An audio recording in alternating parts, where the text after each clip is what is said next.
So we thought we'd just make a quick video because we saw a test done by My Golf Spy where they were testing a Titleist 975D, so a driver from around to late 90s, I suppose, against the new Titleist driver to see how big the gains are from a technology perspective. I find it amazing that people are still doing that kind of testing because it's pretty clear to see. But also the other thing I find amazing is that they do that test, they talk about the specifications of the club at the start of the test, and the 975D is half an inch shorter at 44.5 inches to the modern Titleist at 45 inches. So the test is already swayed in the direction of the modern one. Now, I'm not saying that the 975D doesn't come off the face quite a bit slower than the new one, but what would be great is just if you could get to a stage where with people testing clubs where it's just like this is this and that's that, and then you can be absolutely clear. And I guess when people aren't absolutely clear, you have to ask yourself, is one of two things, maybe a bit of both. They're either not that knowledgeable about equipment, or they do have a vested interest in the modern driver coming out top. I don't know which it is, but they're really the only two options. So the history of drivers basically goes, we'll start off from Great Big Bertha, so early titanium drivers. This is a Great Big Bertha, which is at 45 inches. Really the original titanium driver when things took a big jump forwards. This one was a Tour Players one. Warren Bennett was his name. It's at 45 inches. It's sort of, it's not the perfect test because these aren't all exactly the same shaft. We could do that, but I'm not really sure there's a point. Get to where you need to get to. Then we've got a 983E, so that's like late 90s. Then we've got a 983E, which is about 2002. Great driver. I use this. This is my driver from back then. I loved this driver. So Titleist 983E, so a bit later than the 975D. Haven't got a 975D, but I could get one. And then we get to TaylorMade 510, my old favourite. This one's at 44.75, so it's a bit shorter than 45 and where all the others are. And then I've got my Mizuno, which I try and keep secret, my MP Craft, which is 2006 driver and is my backup driver to my Super Quad. And I haven't got my Super Quad here, it's at home, so I hit that. And basically the way this is, and then we've got the what's it called? The Maverick, horrible thing. So the way the history goes is that these came out miles hotter off the face, needed quite a lot of work. I remember when the Great Big Bertha first came out, it was like sky high. We hit it sky high. I remember when it came out, we were hitting on the range. It was unbelievable how high it went. I think it was a whole load of golfers that took a massive leap forward with these drivers. And the great thing about it was that it worked for average players, so average golfers, normal golfers who couldn't flight a driver before. If you took the old TaylorMade burner drivers or something like that, no one could flight them. No normal golfers could flight them. Tour pros could kind of hit them. They were like harder to hit than the Persimmon woods. And 975 was about the same as this as the Great Big Bertha. We could do that test, but there's no point. You might as well take our word for it. So that was the 975 was the same as this off the face. Now they were nowhere near as hot as drivers got, as the manufacturers got better at making them and got towards the limit. So you get to 2000 and you get to sort of 2002, which is where our 983 is. Things have moved forward a little bit. By the time you get to 2005, 2004 when the 510 came out, 2006 when this Mizuno driver came out, 2006 was TaylorMade Super Quad. Basically, you're at the point then where everything is on the limit, and nothing from that point onwards in terms of drivers that have come out, regardless of what the advertising has said, has been any hotter off the face. Drivers have changed a bit in that time, but nothing is any hotter off the face. They're all the same. If you middle it, you will not get any increase in speed from any of the drivers from that point onwards. We can prove it over and over again. The argument would be that drivers from that point onwards have become a little bit more forgiving. That's probably true, but is quite an overplayed marketing message. And the big jump forwards, if you go from 2006 to now, in terms of how far players are hitting it, is because you've got a whole generation of players that have grown up hitting drivers with massive heads. So there hasn't been as much of a premium on hitting the face, and so that generation of players have grown up hitting the ball as hard as they can. They've built their games around hitting the ball as hard as they can, and so that's the effect that comes after the change. So by 2005, all the drivers are on the limit. Everything after that, in terms of what the tour players are doing, are because they play the game in a different way. It's because they play crap golf courses, to be honest with you. Most of the time they play kind of resorty, wide open places that are just built around fairness. So you can wail on it off the tee. There's a massive premium on doing that. But also it's a trend. You know, the game has gone down the road of players hitting it as hard as they can, and the driver heads have evolved with that, which is why this thing looks like a frying pan with the centre of gravity miles away from the shaft. But I won't go on about that. Anyway, so we'll do a test and we'll just prove this. We're just going to do it on the sim. The sim's brilliant. We could get the max out system out, but no need really. We can get a good enough test from this.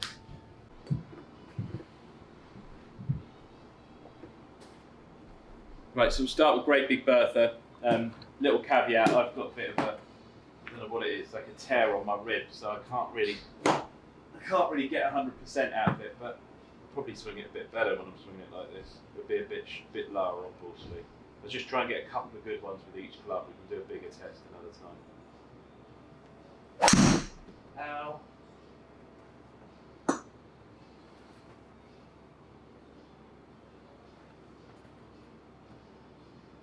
That's about as good as I can hit this.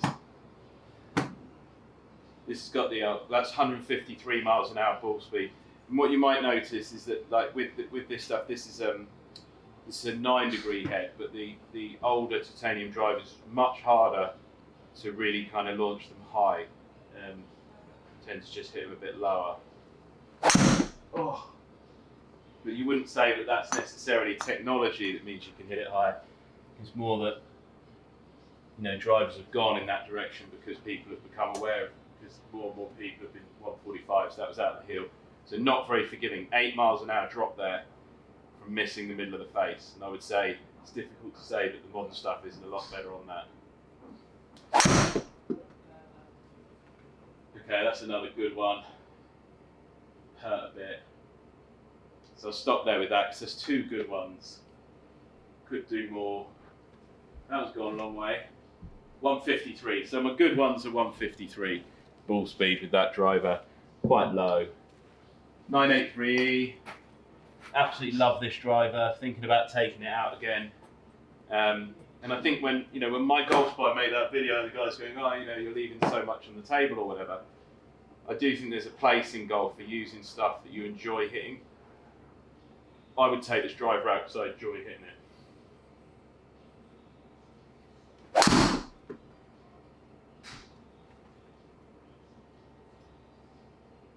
Quite a good one.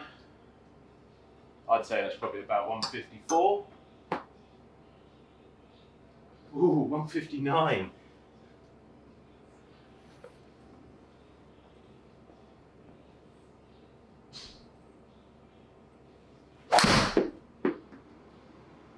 That's out the toe.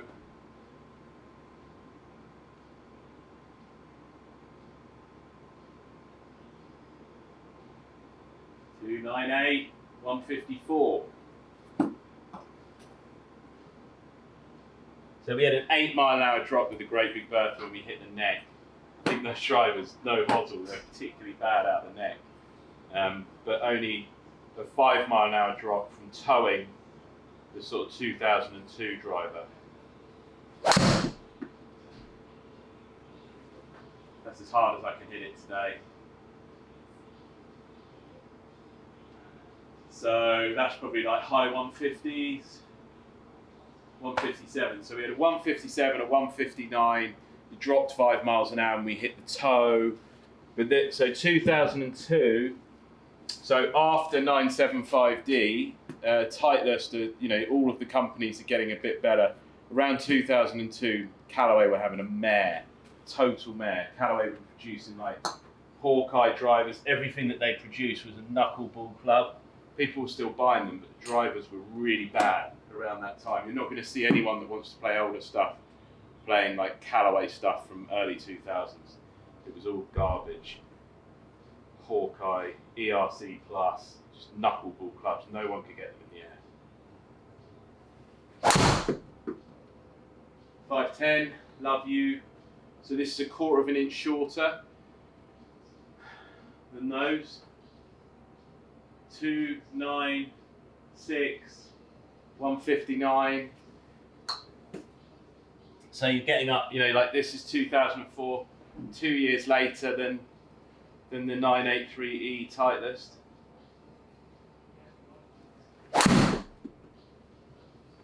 So this one's a bit shorter, so it's 1/4 of an inch shorter, which for me, let's hit the basket. It's in the basket.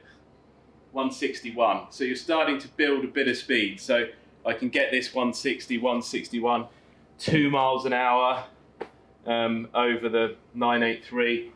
Then we get to 2006. Remember, these are all the same length, they're all the same weight. This is genuine testing, it's not suede. The driver 1/2 inch shorter in a test like this with a completely different shaft.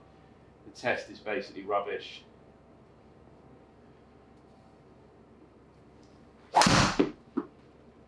Hook.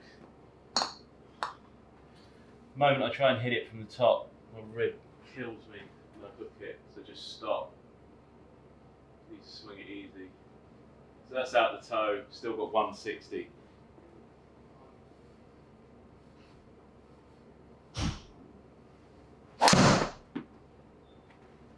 Quite good, out the neck, low launching fade. I actually love that shot.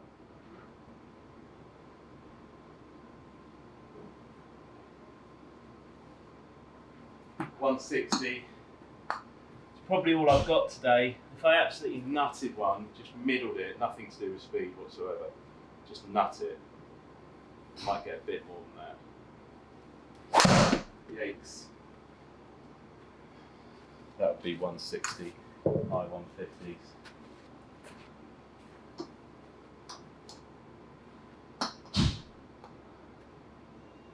Oh, 163. That was good. That's the 2006, we're up to 163. Now, this thing, same length, 70 gram shaft. These are all the same weight shafts. They're all the same swing weight. These are all basically set up for me, which is a pretty tight band.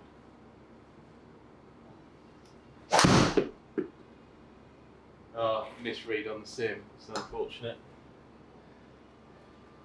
Leave that in, Charlie, so we're honest. We know our sim's the best, but they do miss the odd shot. Speed would have been accurate. I didn't see what the speed was. It just didn't pick up the spin. Well, that's about as good as I can hit this.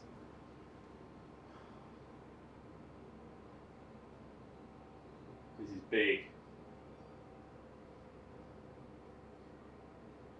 160 speed. The distance that it went, so it went over 300 yards. For me, the biggest factor over how far I actually hit it is the flight on the ball. So if I do hit like a big high draw, that's going to run out and go further. But in terms of actual speed, off the face, which is the test, so that's out the neck. So we know what happened when I hit the Great Big Bertha out the neck.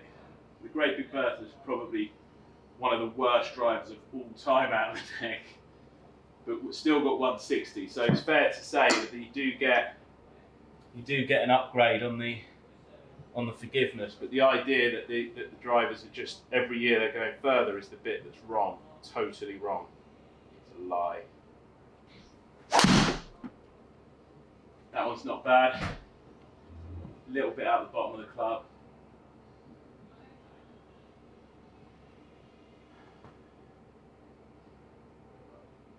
$160. So it's pretty easy to tell the history. I don't know why people are sort of wondering and why people are asking these questions. It's basically up to 2006, the equipment got better. The equipment, titanium came out, the manufacturers set the limit, the RNA and the USGA set the limit.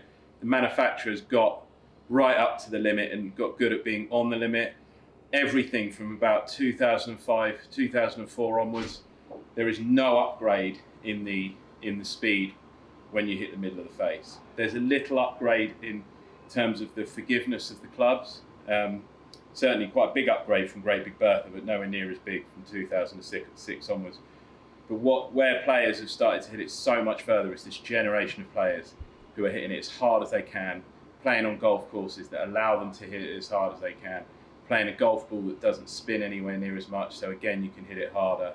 And so the premium on hitting the middle of the face is lower. So actually, regulating golf equipment going forwards is really not rocket science. Make the players play drivers make a head size limit for the pros at 400 cc's, changes everything. All of a sudden you have actually got to hit the middle of the face at that. You still haven't got to hit the middle of the face as much as you did with Persimmon or early metal woods, but a lot better than where we are today. And make them play a higher spinning ball, so there's a premium on actually controlling the ball, controlling the flight of the ball, some precision around the strike. It is as easy as that. Players will still be able to hit it miles, but when they do, you know they've nutted it, and you'll know that there was some risk involved in doing it, which isn't the case today.